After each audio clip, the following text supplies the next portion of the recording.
Thus far, we've learned quite a bit about the life and the past of Ida, the central owl lady of the Owl House. Despite her dislike of school, she was a great student, both because of her talent and because of her commitment and dedication to magic.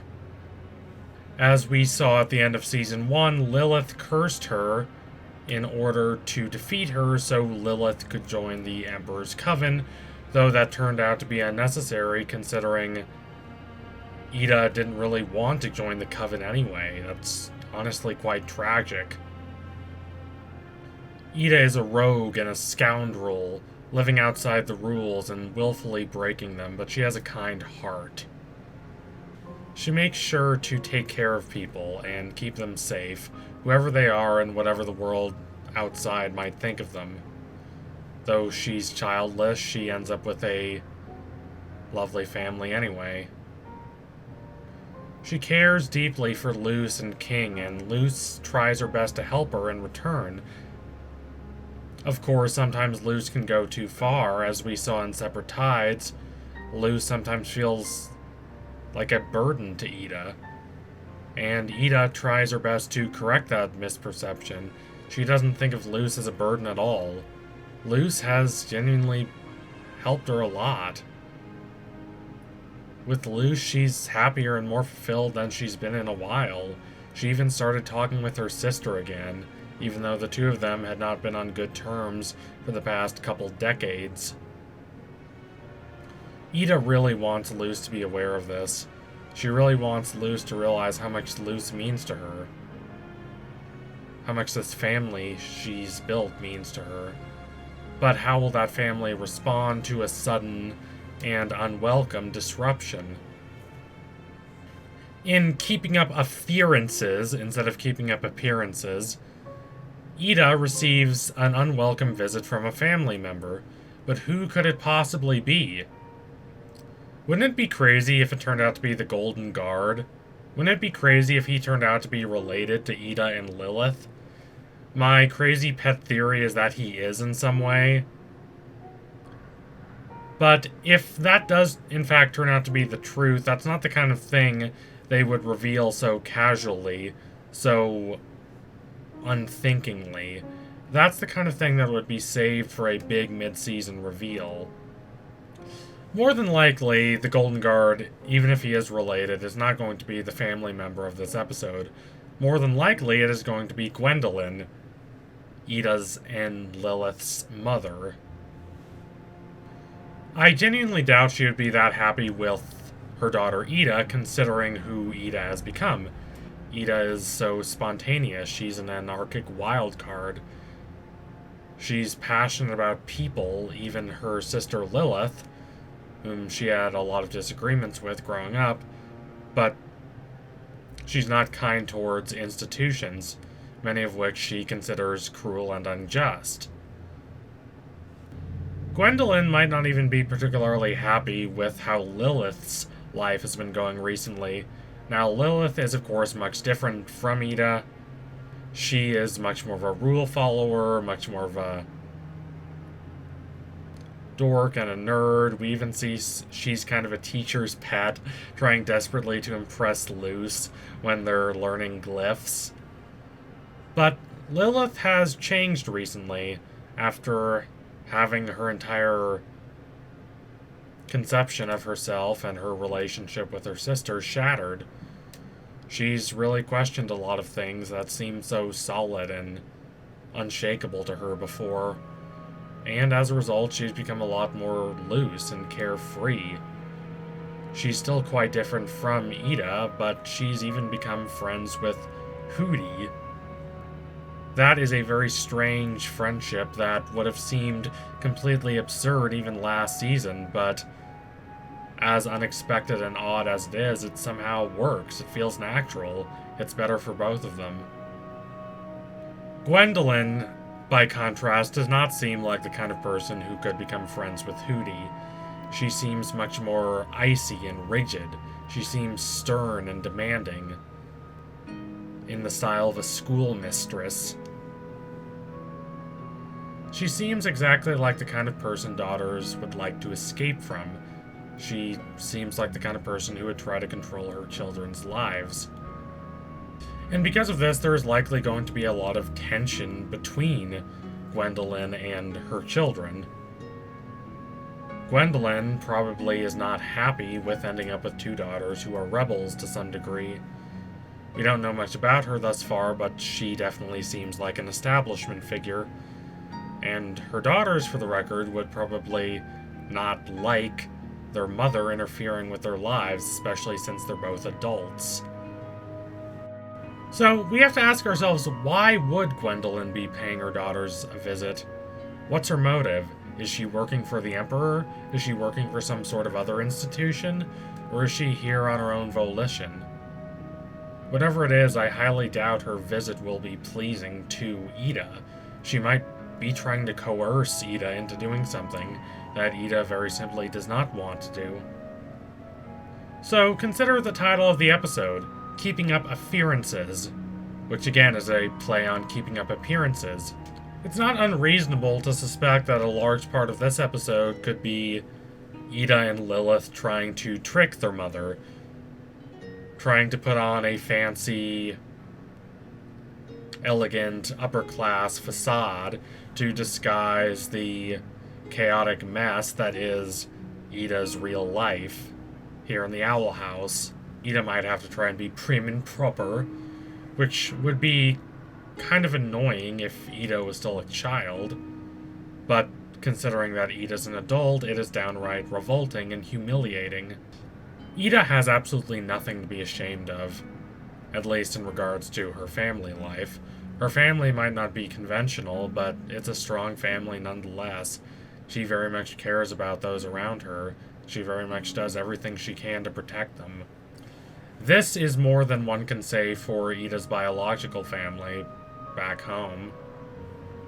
Again, we don't know much about Ida's relationships with her relatives other than Lilith, but based on what we see in the Season 2 trailer, with Ida kind of hiding from shadows that might be her parents, Ida's home life does not look to have been particularly peachy, even when we exclude Ida and Lilith's relationship, which of course was not completely felicitous in of itself. Personally, I would love to see Ida stand up and make a stirring speech to her mother about the life she has built for herself and about her relationships with Lilith, her sister, and Luce and King. These are two people, Gwendolyn and Ida, with very different ideas of family and what that means, and what one's duties to their family are. Even if Ida does in fact try and trick her mother, as I believe she will based on the title of the episode, the trick won't last forever, the facade won't remain. Eventually, the center cannot hold, it will all break down. So what will happen when that does occur? How will Ida defend herself? Looking at these two contrasting views of family, Ida's and Gwendolyn's, is important considering the emphasis the Owl House as a show, as a work of art, places on family, not in the really cheesy and over-the-top and histrionic, Fast and Furious kind of way, but in a way that's sincere and earnest and complicated. Not in a way that's one-dimensional or oversimplistic or that provides very easy answers. Family is a major thread running through the show, and threads like this are important considering how sprawling a show like this can become. Back in ancient Greek times, Aristotle thought the best drama was that which adhered to unities. The unity of time, the unity of place, the unity of action. What he meant by that was a play that took place in a single location and only took place on a single day and only really concerned a single event. There can be great art made from that model,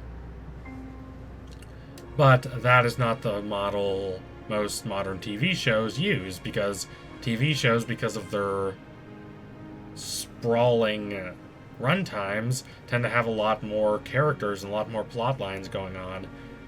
They're the closest thing our generation has to the gorgeous, grandiose 19th century novels by, say, Charles Dickens or George Eliot.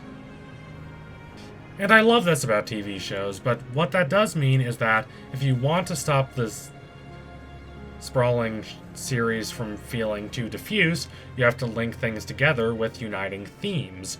And the Owl House very much does that by focusing on the idea of family.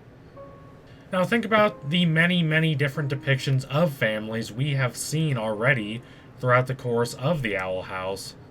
We've seen Luce and her mother, and hopefully they will reunite soon and talk about their different experiences and hopefully repair the rift that has grown between them. Then there's Amity and her family. Her family is not particularly conducive to her own ideals and ambitions, especially her mother, who tries to crush her. Her father is more flighty and eccentric and enigmatic, and honestly, I get the feeling that he supports her more than he's willing to say. Even putting aside Gus and Willow's families, there are so many other families in the show, like King's family. He very much is an orphan, as we learn in Echoes of the Past. He had a family, he had a father who was the real king of demons, but he lost that father. So he himself has become lost, and it is only because Ida decided to extend some uncommon kindness to him and take him in that King really has a family. Then, of course, there is Ida and her two different families. There is her found family, which includes Luce and King and her sister Lilith, but there's also her biological family, which includes not only Lilith, but also her mother, with whom Ida appears to have a very tense relationship. This found family has been an absolute source of good for Ida. She's less alone, and she's happier, and she's more fulfilled, whereas her biological family, with the exception of Lilith, seems to have been quite restrictive on her hopes and dreams and desires. Family ties can bind, and that's not necessarily a bad thing. It can keep us from feeling lonely and isolated in a world that's so diffuse and so focused on making us feel inadequate so that we buy things so that the system keeps going. This world based on keeping us apart. Keeping us in these little isolated pods where we just rush by each other, not really connecting. T.S. Eliot conceived of unreal cities. Unreal in part because they're communities of people that are not actually communities. They're just disparate individuals living disparate lives. And they're strange places. Logic and the intellect break down, and traditional notions of community and togetherness fail. So what are we left with? We're left with those who really care about us. But if those who claim to care about us try to restrict us, that kind of care and concern hardly serves to release us from our crisis and our doubt. But other kinds of relationships can free us. They can allow us to pursue our own ideals and try and create some meaning out of this crazy, disparate world. The Owl House is a show that intensely, very dramatically focuses on these questions through the prism of family. And looking at Ida in the context of her own two families, her biological family and her found family, can really help us understand this. I can't wait to see what the show does with Ida in the future. So anyway, tune in soon for my next analysis. It will be coming soon. Thank you all for watching. If you liked what you saw today, don't forget to like, comment, and subscribe. Donate to my Patreon if you can and you want to see more videos like this. Keep watching The Owl House. It's a smart show, very empathetic, very surprisingly challenging. It asks a lot of philosophical and deep questions. And I can't wait to see where it goes from here and where it takes the relationships between these characters. So thank you all again. If you have any really great ideas for videos you think I should do, feel free to put them in the comments below. Thank you all again. Adios, comrades.